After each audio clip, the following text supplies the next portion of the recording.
Here's your wrestling news for May 7th, 2023, and we're kicking off with WWE's Backlash as the show saw Bad Bunny compete in his first singles match ever, and the performer didn't disappoint.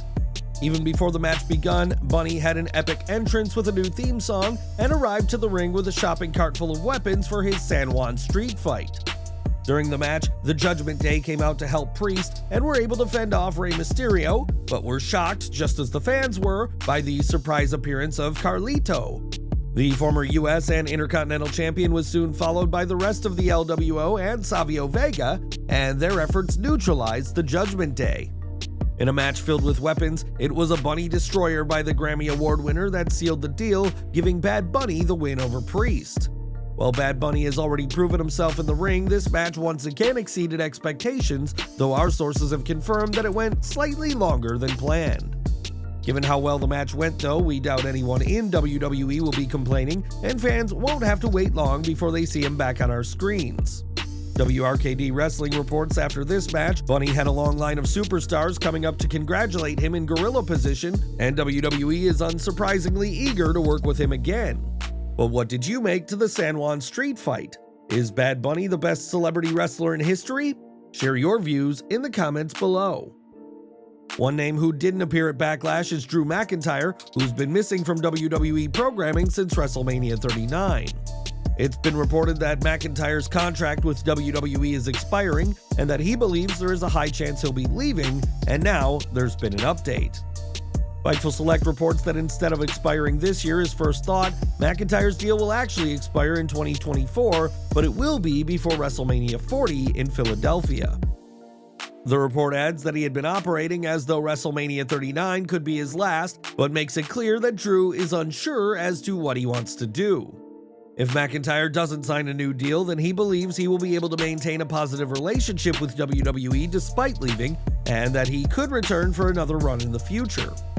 Fightful adds that McIntyre is very hands-on with his creative when he can be, and while there have been pushes for a return as a heel, it is believed he will be against the idea, and any major character changes, unless it makes sense creatively, and is at odds with the company. With WWE's deal with Endeavor to be finalized later this year, many wrestlers are unsure as to how the blockbuster merger with UFC will affect their renewals, and what do you think Drew McIntyre should do next? Sound off in the comments. Speaking of big changes, WWE's TV deal with Fox will expire in 2024 as well, and there's been plenty of talk of SmackDown's future on the network. While SmackDown is consistently one of Fox's most watched shows, the network has been seeing some serious financial losses in recent years and is expected to cut some of their shows to save money. We don't know for certain if SmackDown will be one of those shows, but if so, then the USA Network is more than ready to make a bid on WWE's Friday night programming. As explained on the latest Wrestling Observer Radio, there's been a lot of interest from NBC Universal, the parent company of the USA Network, acquiring SmackDown if a deal with Fox can't be reached. If that happens, that means that NBC Universal will have Raw, SmackDown, and NXT, but the report makes it clear that there's been no official negotiations at this time. Fox will have a head start on negotiating with WWE over SmackDown, just as the USA Network will with Monday Night Raw, and the landscape of WWE broadcasting could look very different this time next year. More from Backlash now, as the Bloodline, Solo Sikoa, and the Usos were able to defeat Matt Riddle, Sami Zayn, and Kevin Owens in the latest chapter of the war between the two sides. The story of the match was the continued tensions within the Bloodline, and at one point, it looked like Sikoa was going to give the Samoan spike to his own family, but for many fans, they were more interested in who wasn't in the match. During the match, a loud "We Want Roman" chant broke out among the crowd in San Juan, and the event came to a close without an appearance by the tribal chief. Reigns' lucrative contract with WWE means he only has to make a limited amount of dates a year, and it is his limited schedule that has led to WWE introducing the new World Heavyweight Championship.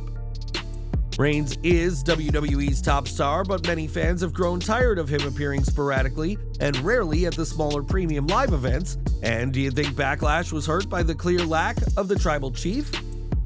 It wasn't just Roman Reigns and Drew McIntyre who were absent from Backlash, as the show didn't feature Bray Wyatt, who has been missing for months.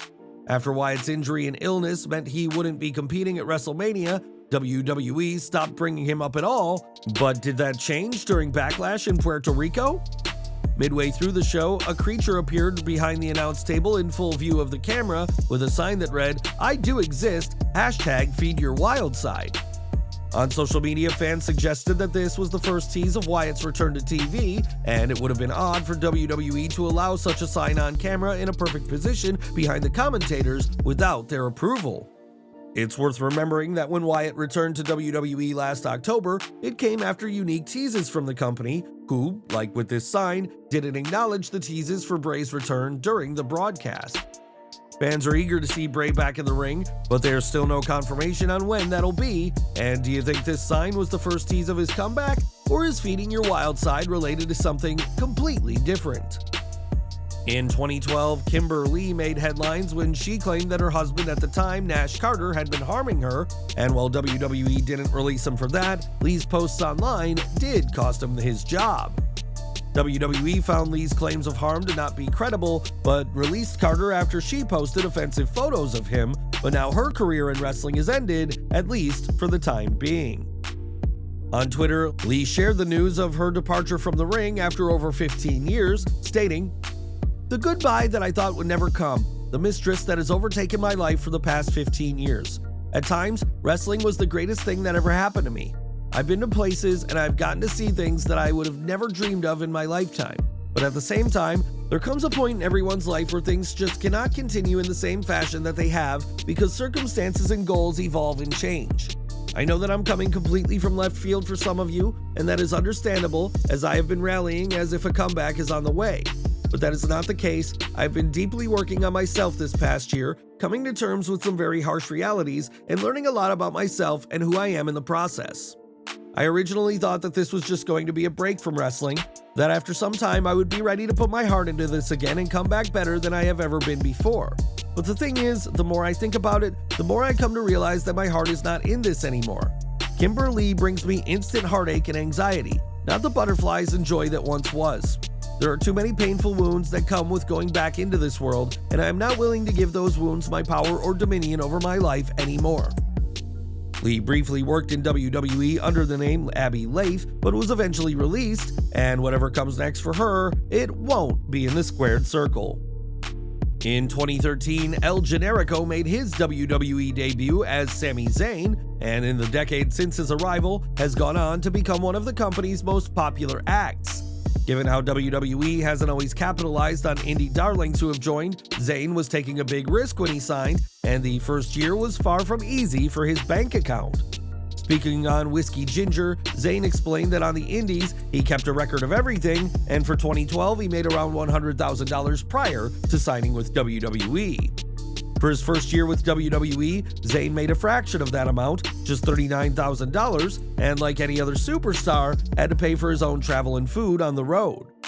Zayn explained that signing with WWE means you're agreeing to the possibility of making big money, but there's never a guarantee that this big money will ever come.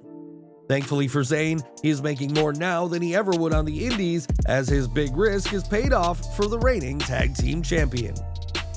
And we're ending today with more from Backlash, as Brock Lesnar was left a bloodied mess at the end of the show thanks to his war with Cody Rhodes. Lesnar may not have won, but the crowd was appreciative of his efforts and made that abundantly clear after Backlash went off the air. Once Backlash stopped airing, the fans gave Lesnar a standing ovation, and it's clear that the Puerto Rican crowd have a ton of respect for the former Universal Champion.